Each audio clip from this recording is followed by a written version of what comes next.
एक शुभ ग्रह शुक्र और राजयोग कारक शुक्र जिनके राशि वृषभ में राहु देव 23 सितंबर 2020 को प्रवेश करेंगे।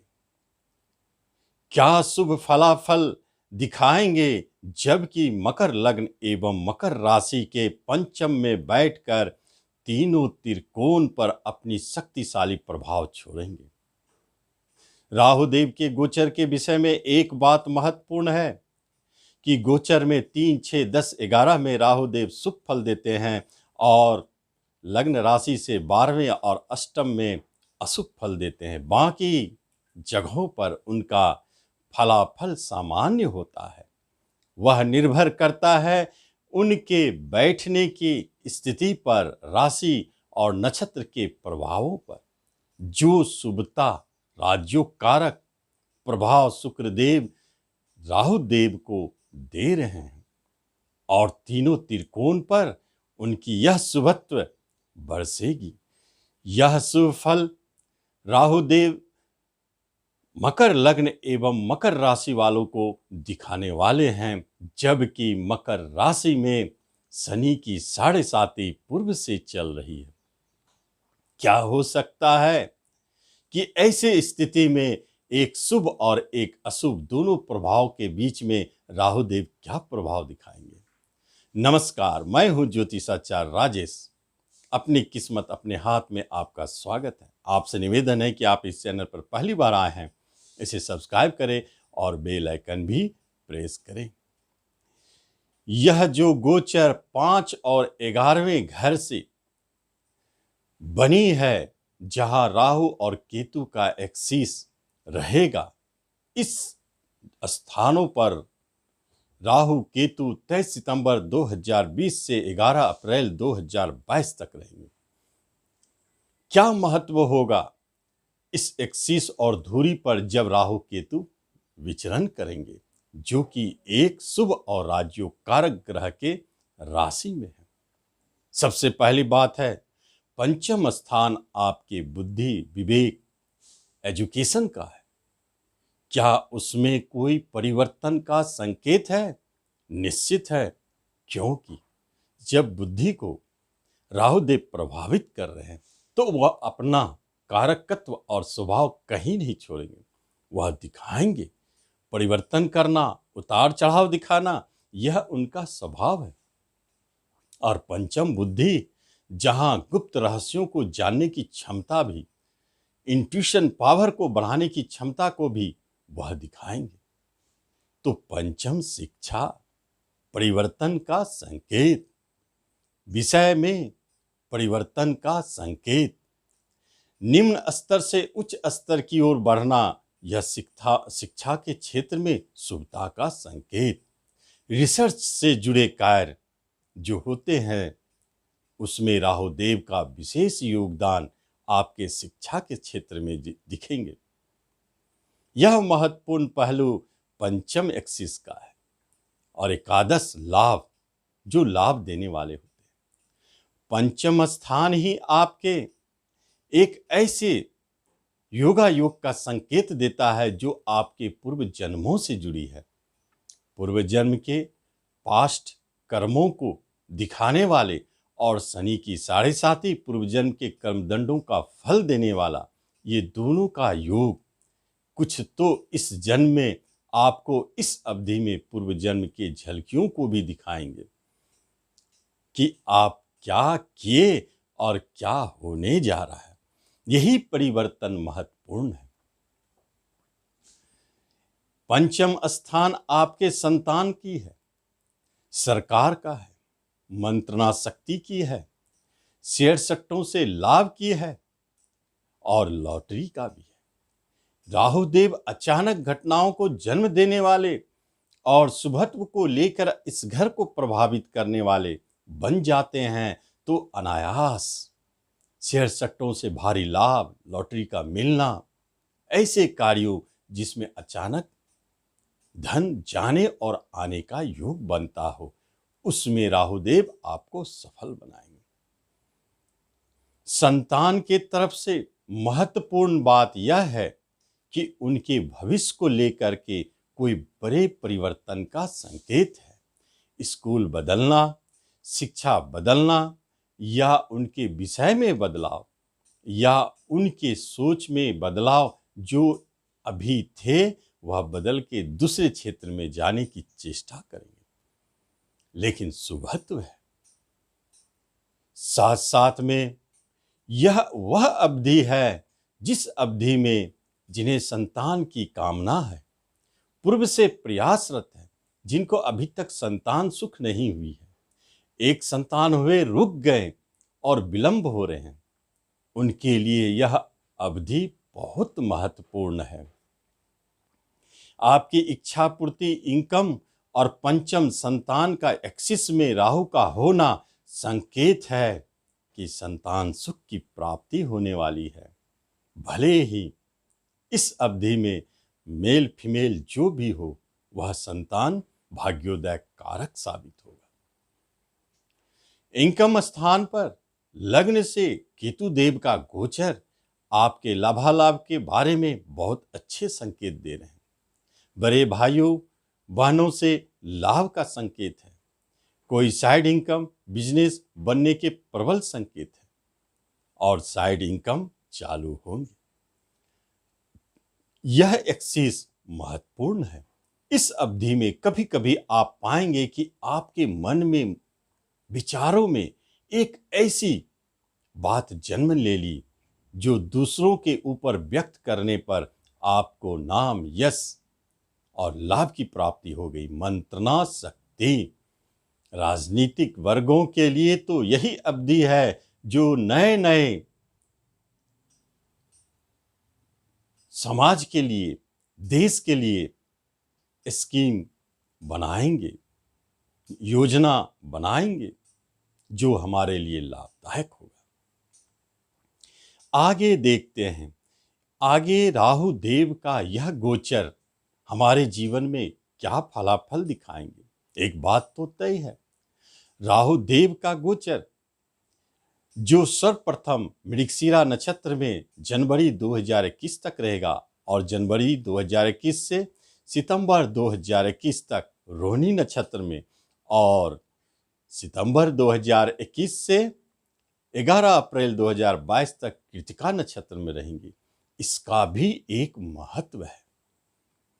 जब वह राहु देव रोहिणी नक्षत्र में रहेंगे, उस समय राहु देव का गोचर जो रोहिणी नक्षत्र का स्वामी चंद्रमा है, उसका 7वें घर पर उसकी राशि बैठी है, जो दिखाता है 7 में से एकादश लाभ, बिजनेस में लाभ, भारी लाभ, क्योंकि उसके नक्षत्र में उसके पावर को उन्होंने अपने अंदर ले लिया और वह शक्ति आपके बिजनेस में डाल रहे हैं। इसलिए बिजनेस में लाभालाभ, नए बिजनेस नए बन सकते हैं जो लाभदायक साबित होंगे। पार्टनरशिप बनेंगे, लाभदायक साबित होंगे। और क्योंकि गुरु की भी दृष्टि है, शनि की भी दृष्टि है, यहाँ पर बहुमुखी प्रतिभा को जन्म देता है बिजनेस के क्षेत्र में। इसका अर्थ होता है एक से अधिक बिजनेस।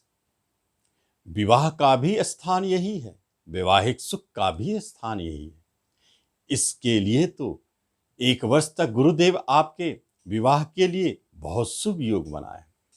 वैवाहिक जीवन अच्छे रहेंगे।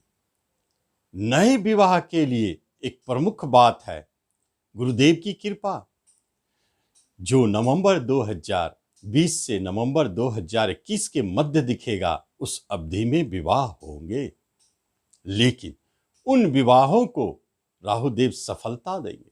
7वें से एकादश जो पंचम प्रेम स्थान है, इस अवधि में बहुत सारे रुके हुए, उलझे हुए, फंसे हुए प्रेम प्रसंग विवाह में परिवर्तित हो सकते हैं।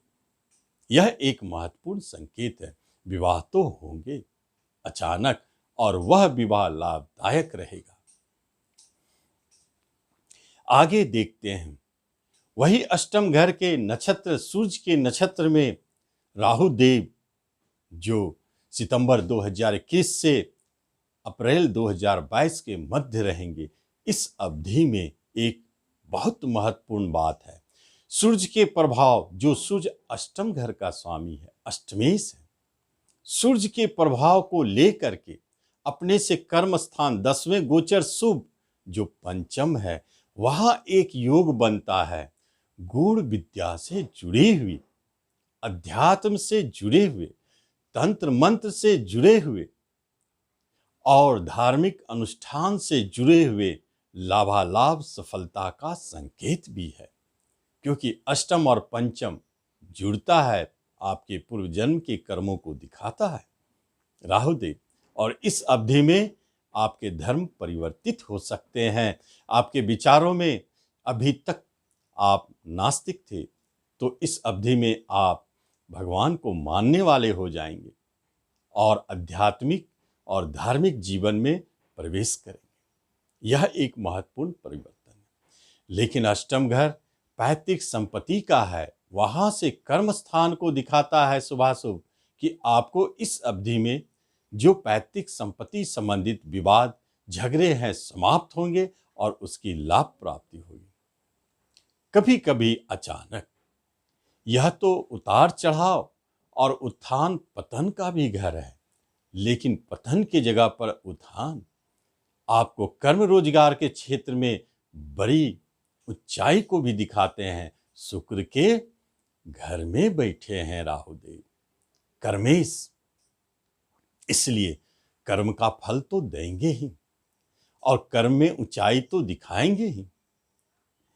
एक महत्वपूर्ण बात और है कि राहुदेव का गोचर जो तीसरे स्थान है, वहां से तीसरा शुभ हो जाता है। तीसरे से तीसरा, छोटे भाई बहन बंधुओं का सुख सहयोग मिलना, जो अभी तक बड़े भाई हैं उन्हें अभी तक छोटे भाई की सुख या बहन की नहीं मिली है, राहुदेव यहाँ चमत्कारिक रूप से एक घटना को जन्म देते हैं कि आपको छोटे भाई बहन का सुख देने वाले।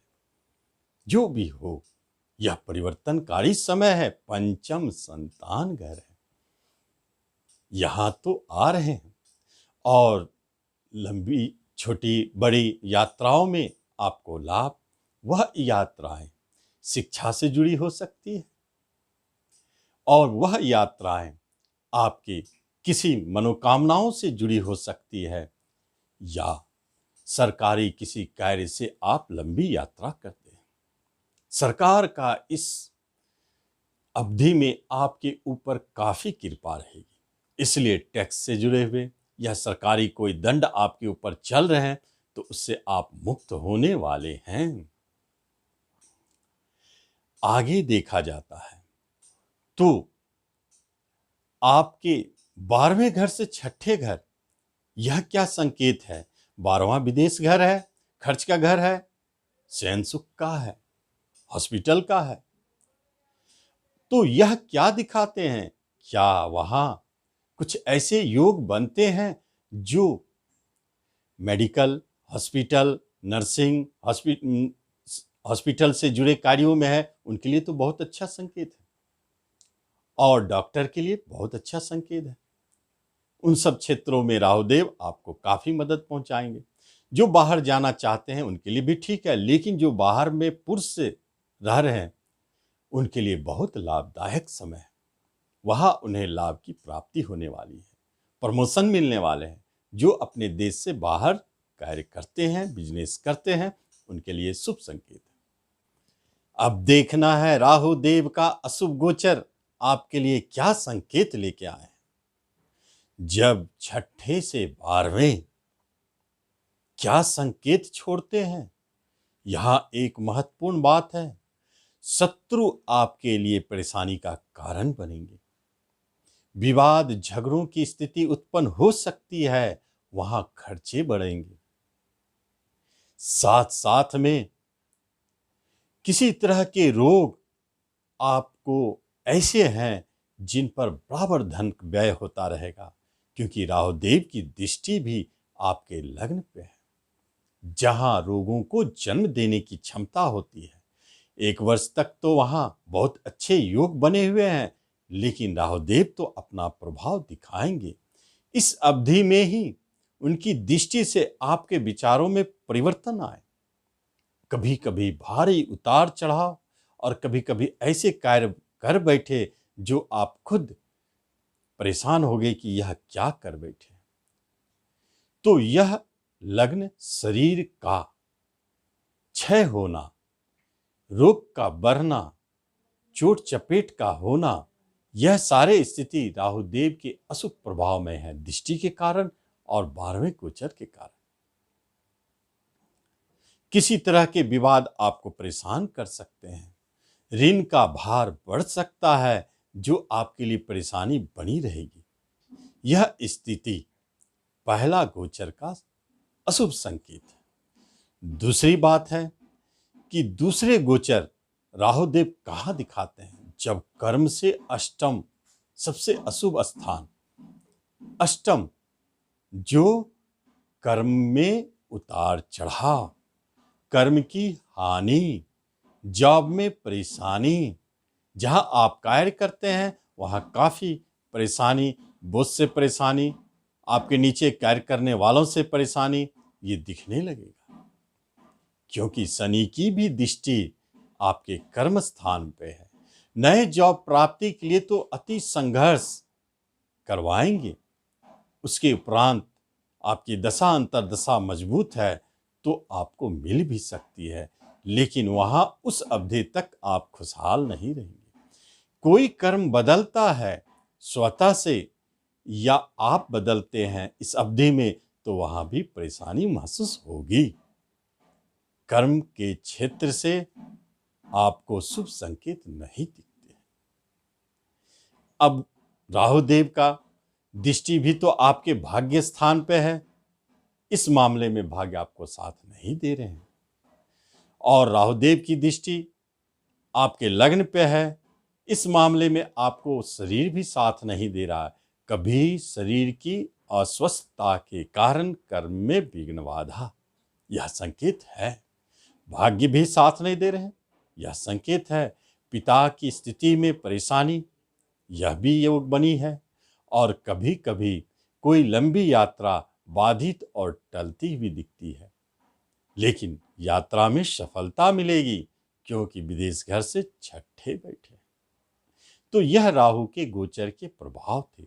यदि राहु के अनिष्ट प्रभाव आपको दिखते हैं तो उसकी शांति के लिए सीधा आप राहुदेव के मंत्र का जाप कर सकते हैं